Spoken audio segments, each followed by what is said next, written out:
what we're trying to do is we're trying to deliver on the holy grail of the CRM promise, right? So people tell you about, you have the local grocer that as a kid, you used to go down. Yep. And he's like, hey, the new sweets that you like just came in, because he knows you by name. He say, he congratulates you about the new haircut that you just got.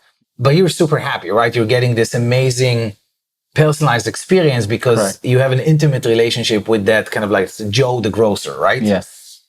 Essentially, this is what big brands have been trying to do for the past, 30 years. Welcome to 20-Minute Leaders. Just sit back, relax, and learn from the leaders of today. It's a journey. Each one is different, unique, inspiring. Let's get started. This episode is powered by J Ventures, a community-driven VC fund in Silicon Valley, in partnership with Lomitech, and sponsored by Homeward Ventures, Hippo Insurance, Upwest, Hillel at Stanford, Leap, and Birthright Excel. Welcome to another episode of 20-Minute Leaders. I am joined today by Pini Yakuel, the founder and CEO of Optimove, a provider of the leading CRM marketing platform. Pini's extensive experience in analytics-driven marketing, business consulting, and sales, along with his innovative approaches to entrepreneurship and business building, have earned him recognition as a thought leader. Pini has led Optimove to become a market leader with hundreds of brands using his company's software and services to orchestrate and automate highly effective personalized CRM. Pini Yakuel, welcome to 20-Minute Leaders. How are you? Thank you. Thanks for having me. No, thank you for having me in your beautiful offices at Optimove. I'm really excited to dig into your founder's journey and your own experience. Today, a market leader with hundreds of brands working with Optimove to try and understand their customer journeys better in the digital world where the consumers have so many ways to interact with brands and you just lose sight of what's happening and where we're at. So before we even get to that, tell me a little bit about where you came from, because you really embody the idea of an entrepreneur. What has your journey been like so far? Sure. So my journey basically started at university. I was doing a master's degree in stochastic modeling in Tel Aviv. And I was on my way to do a PhD, but decided that I want to work with people. And basically I started Optimove mostly as a business with a friend from university. And we essentially started as a kind of like a data agency. We just interacted with Israeli companies at the time. Israeli banks, Israeli retailers, just kind of like, sold them some data work that we did on their data. Everything was manual. We charge retainers, and that was the beginning. You say business, and you chose the word business and not a startup. What is the distinction that you chose here? Because for me, at least, kind of like when I got started, everything was about discovery, right? It was my first job out of university. I didn't know anything, so I wanted to kind of like, get in touch with the surface and just meet customers, learn about the problems. Everything was completely new for me. I did meet some VCs at the time, but like I didn't understand them. They didn't understand me. Today, in hindsight, I get it, but I wasn't ready for that. So I felt like I just want to work with customers, service them, see their problems, and that's basically what started Mobius, right? That was the name of the data agency.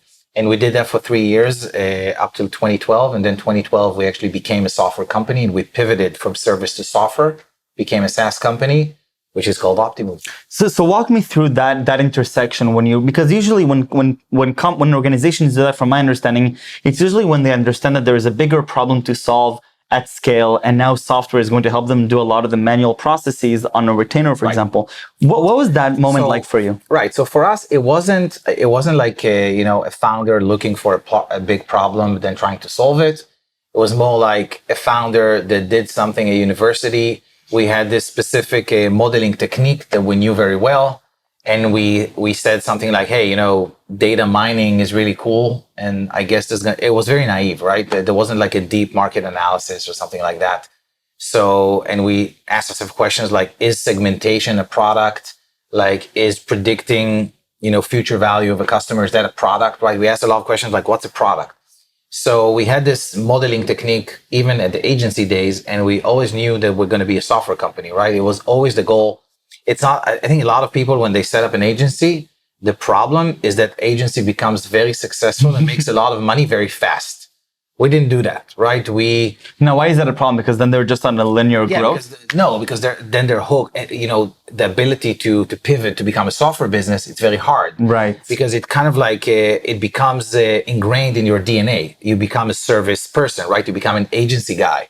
So for us, agency was kind of like, the data agency was kind of like, somebody is bartending at night, attempting, but eventually you want to be a doctor, right? So you're just funding med school. So that was like, it was a means to an end. It was always a part of the vision. So essentially what happened, because we had this customer modeling technique, we had to build a single customer view just to predict on the data. And it all became connected with CRM marketing, retention marketing. At that time, still the world was very much focused on acquisition marketing. I think fast forward into today, you're seeing many brands kind of like being frustrated with how much you're paying, Facebook or Google. Sometimes they rebuy the same customers again and again and again. So now kind of like everybody understands that investing in your existing customers is an amazing growth engine, because not only it's important and it's much more cost effective. Also, what it does, it becomes another acquisition channel, because you get the viral loop. Happy customers tell their customers, so then you get more customers. But it didn't come from, it just kind of like, oh, this is what we can do. Let's see the data that brands have. We can come up with cool insights. And then the product started becoming kind of like this insight discovery about customer data. And then later on in our second pivot, we've added campaign orchestration to actually action this data. Okay.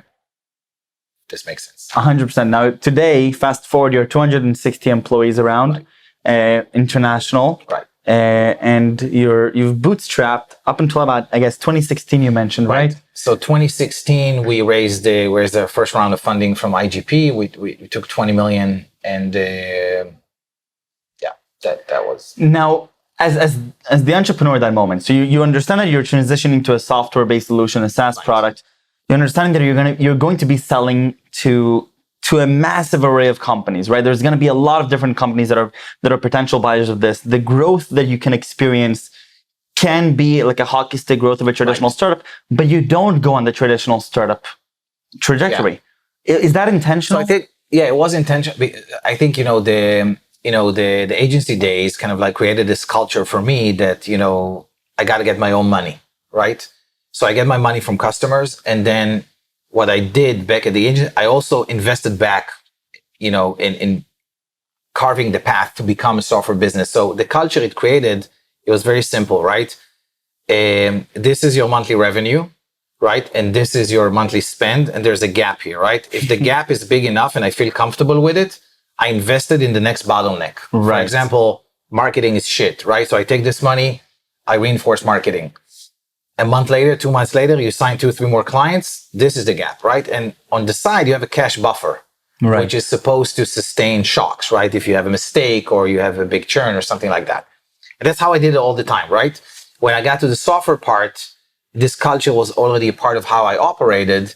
And we were pretty lucky or fortunate, or I don't know what. But what happened at the time when we started our software, Israel had no e-commerce, no digital, nothing, right? Right. What was very strong here is... this is 2012 we're talking about. 2012. Wow. But still, you had gaming here. You had 888 and Playtech, which is kind of like 2 gaming pioneers coming out of Israel, which created a lot of, gaming scene here in Israel and also in Europe. So what happens was, when I first met the gaming guys, they loved kind of like the idea of lifetime value prediction. They loved the idea of micro-segmentation, about, orchestrating campaigns and messages in a smarter way. So long story short, we became kind of like, we started to monopolize the gaming industry. So they were like, this is what I want. And then we got a ton of clients via word of mouth. We got, it started from very small gaming operators, went up to bigger, mid-size, and today some of the biggest ones in the world. And that created also a very healthy business from a financial perspective. So in my mind, I always had enough to invest in what I wanted. So I never felt like a deficiency of cash or something. I always felt like, up till the point that I raised money, which still at that point were like very profitable, I didn't have to do it, right? It wasn't. So why? Great question. It's I always joke around and say, like, in the, I don't know if you know the Flight of the Concorde, but like, Yeah. conditions were perfect. So in a way, you know, when you do the bootstrapping route, you always look at the other side and look at people that do the VC route, and it's quite lonely, the bootstrapping route. You at some point you want a little bit of validation. You want maybe a little bit of the comfort of the cash that is going to protect you in case something bad happens. You're thinking of acquisitions, M&A, things you'll be able to do, and just kind of like it flowed very nicely. And I felt that IGP is going to be able to help. So that's why I did it, but I could have easily not do it. Now, as you're growing the company, as you're growing a culture, and I'm guessing that the culture that you mentioned, this bootstrapping culture of first getting the customers, creating value, and then from the excess value that you created, injecting it into creating even more value. How does that resonate with the rest of the supply chain within the company? Because they're watching the Israeli ecosystem, raising a ton of money. It's a different environment. Right. So I think it's especially today, right? When we're speaking now in 2021, post COVID, I think this is the highest extreme. Like I've never seen it like that, right? Right. It's always been the case for me. I've always been in a situation where kind of like other companies are kind of like raising more money and things like that. Excuse me. But today is like really hyped up.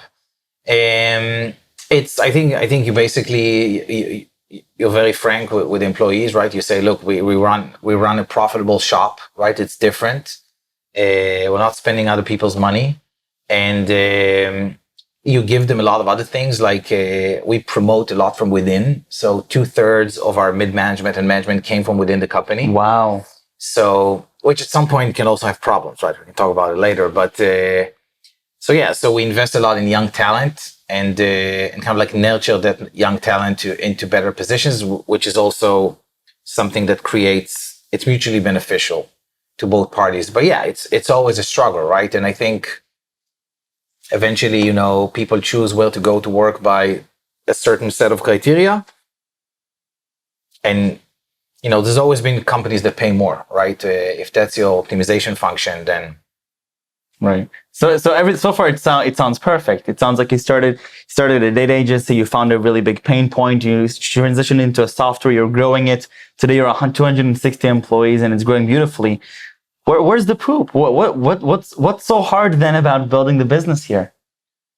In general, today or for you? The time, I think you go through like there's different stages of scale. I think that kind of like when it's been like a 9-year, almost a 10-year journey for me, and I'm a very analytical person, right? Being kind of like with an analytics company. Yeah. And I think it's funny, like for the first few years, I felt like with myself that I've made no mistakes. And because it's funny in this type of a journey, especially when you do something very well at the beginning, you're going to be propelled by inertia, very strongly upwards for a while, right? When you do make mistakes, sometimes it takes 2, 3, 4 years to see them in actuality, in reality. Wow. And that's a big difficulty, right? Because usually, we are, as people, we're trained, like our feedback loop is shorter, right? We're not, yes. Especially think about people that go in between many, many jobs. They don't even see kind of like the mistake that they've made at a certain point. Yeah. I see everything, right? Because I gave birth to the thing, right? Mm-hmm. And I'm still here. So I have this journey. And I think at some points, like you started seeing, like when you get to a certain scale, obviously it's a cliche, right? The things that worked at this and that size are going to break, at the 2, 3, 4x size. And then I saw some of those things kind of like breaking, and, I started to go back and realize that I think the same things, like the same traits in me that make me the perfect entrepreneur for bootstrapping are the same traits that eventually made me take decisions that created problems at a certain scale. Okay. And what I've been doing in the last 2 years is basically releasing a new version of myself that will adapt. And how do you ask those difficult questions? Is this something that you're able to do personally? Do you have a cohort of people that you're asking them to mirror you? Yeah, look, I'm a blabbermouth, right? If I'll meet you at a party, I'll talk to you about some things, and I'll be open about my things. And yeah, and obviously, I do a ton of introspection all the time, right? What you're trying to do is you try to hack reality, right? You're trying to understand what's happening to you, why it's happening to you. If it's good, you get too vain and you think that kind of like all of your decisions are kind of like God-given merits. And when it's bad, you start to kind of like beat yourself up and try to understand what is it that and sometimes a lot of things are not in your control, right? The market goes a certain way. Like we're talking a lot about the fact that some of our data technologies we've chosen weren't the right ones. But like when you go back to 2012, the cloud wasn't there yet. Like you had no Snowflake, you had like Hadoop and stuff like that. And I'm lucky I didn't go there. So it's always in hindsight, sometimes things look like, oh, I could have done this and that. But definitely I have some major takeaways. Tell me a little bit about where we're at today in terms of, the brands, customer journeys, understanding what's happening with the digital interactions of our customers. Where are we today with 2021? Yeah, so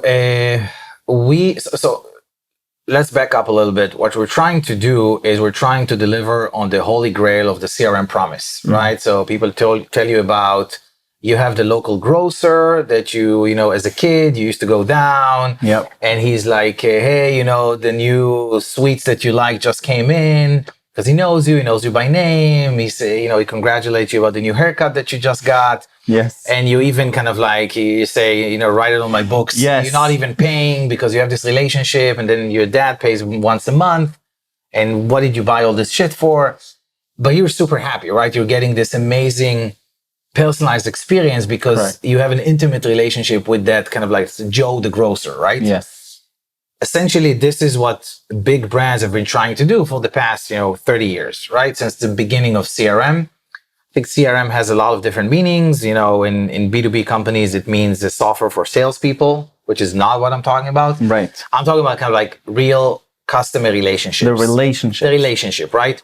So the relationship means that, so if we're looking at the relationship that you had as a kid with Joe the grocer, what we're trying to do is say, if I'm a big fashion brand and, and customers buy products because they like my design and my style and the price point and everything, now the relationship comes in, right? Now marketing comes in. So when I'm speaking to these customers as a brand, am I being emotionally intelligent, right? Am I being, when I communicate with them, first of all, do I know them? Or I'm just kind of like sending this banner. This template. Right. This like, mass market banner that you can see on TV or on a billboard. Yep. With digital, you can get to know them, right? Because you see everybody's data, right? You see what they bought from you and the transactional data. You see the behavioral data, everything they're doing, the website, the mobile app. You can get some data from other places. So then you can create a single customer view. And then same thing as kind of like Joe would say, hey, your favorite sweets just came in. I can say it via email or push or in a Facebook ad or whatever, right? So the whole point is kind of like chasing this experience. And I think today, when I started, it was harder to deliver. We still did that very nicely, but not on all the channels. And, not at the same scale of data. I think not with the same level of sophistication of machine learning and AI that today we can really get to know you, again, based on the limited data that we have. So that's what we do. And so as you're looking at brands, what is so difficult for them to do this internally? So they have marketers, they have analytics, right? They know what's happening, sort of, maybe not really, but what is sort of the big breakthrough that Optimove is bringing to these digital brands?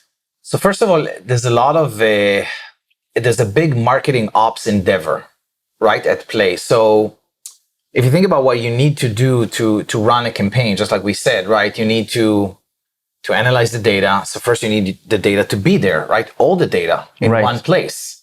If you have to chase 5 different silos of data to stitch them together and come up with one analysis and do one campaign, a month went by and you did one, right?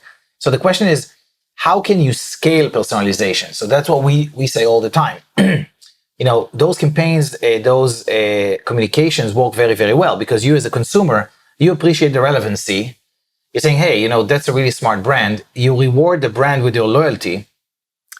But now when the brand's trying to scale that thing, right? So you got, as I said, you got the data part, data is messed up. You have to bring it together, create a single customer view so that a marketer, like a 25-year-old marketer that's doing CRM can go boom, boom, boom, boom. I found an amazing audience. Oh, I can see that this audience is predicted to do this and that. This is what they like. I have an idea. This is what I'm going to do. From the moment you have an idea, now you want to execute that. How do you go about it, right? So now I need to do it over email or over Facebook. If it's over Facebook, I got to speak to the ad team because there's like budgets and stuff like that and bids. And okay, if it's over email, so there's another specialty about email. I need to create an HTML template or something. There's a bit of code that goes into that. Then it's just one part of the journey. But what happens if that person gets that thing and buys? What do I want to say then? Or what happens if they don't buy? Right. What happens if they don't respond to email? Do I talk to them over SMS? Do I do something? And that's just one. And, right? and a million more permutations for each of them. And a million more permutations. So you need the machine learning for the permutations. Then you need a team of users that kind of like know how to project manage that thing. Yes. They understand the channels, they understand data a little bit. So I think if you want to do it so what we do with our customers, our best customers, we do hundreds of these every week. Hundreds and hundreds. So that's our claim to fame, right? We are the only solution that will allow you to scale personalization. There's many solutions. You can do automation. A lot of solutions will do rule-based automation, right? So there's a journey, you just draw it up. If this happens, that happens. If this happens, that happens, fine. When you have hundreds of these, it starts to crossfire. It becomes a huge mess. You don't know what's working. It's really hard to attribute the value of each thing you're doing. So this idea of incrementality. So that's what we do best. But essentially for brands, to answer your question, it's hard, right? It's a lot of work. You need a lot of systems, a lot of automation, a lot of data capabilities, it changes all the time. Content capabilities. It changes all the time. So people that do it well, even with like a 2-person team or like a 40-person team, it's extremely rewarding.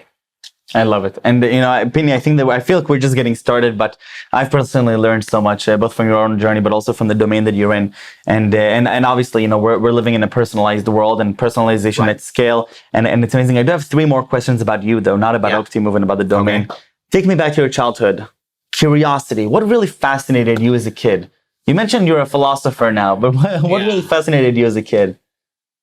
Yeah, I think I was, but I do have a funny story. Like when I was born in 78. So when I was 84, my dad decided that computers is the future. So he bought me like this IBM lookalike machine, like toy IBM, right? Not the actual IBM. And he was like, here's a computer. And there was a few, brochure, like books of how to learn to program BASIC. And he sat down with me and we did the first program and I coded something in BASIC. So I was like, that's amazing. Then I closed the computer. We had some nylons that you put on top of it, right? So it's not going to get dusty. And the next one I opened it, I was 17. Wow. So yeah, like my dad was right, but I never learned how to code. I love it. Yeah, I wasn't. Amazing. So maybe giving you the anti-answer to what you asked for, but. I'll take it. What inspires you today? Something, maybe an event or something ongoing. I think for me, kind of like what inspires me is let's call it, this idea of discovery. I think that kind of like even self-discovery. I think that's probably the thing that I enjoy the most, or what I find to be the essence of living, is this notion of self-discovery, right? So, and this is what the company gave me, right? As an entrepreneur, I can discover what's marketing. I can discover how it feels like to write a blog and be like, a journalist, right? I can discover what it's like to do architecture of technology, So you get this benefit of kind of like being the modern age Leonardo da Vinci of your own little pond, right? And in general, this process of, succeeding, making mistakes, fixing your mistakes, that's the definition of freedom, right? Being able to fix your own mistakes. So for me, it's self-discovery and kind of like trying to get to know myself better. Where can I thrive? What do I like? And I think that's our job in life, right? Until we get to a certain point that we're done. I love it. And what are 3 words you would use to describe yourself? Yeah, so I said this once in another, but I think it's nice and it sends some kind of a message. So I would say bigger than my genetics. I love it. Pini, toda rabba. Thank you very, very much. Best of luck with Optimove. Thank you. Thank you for sharing your journey.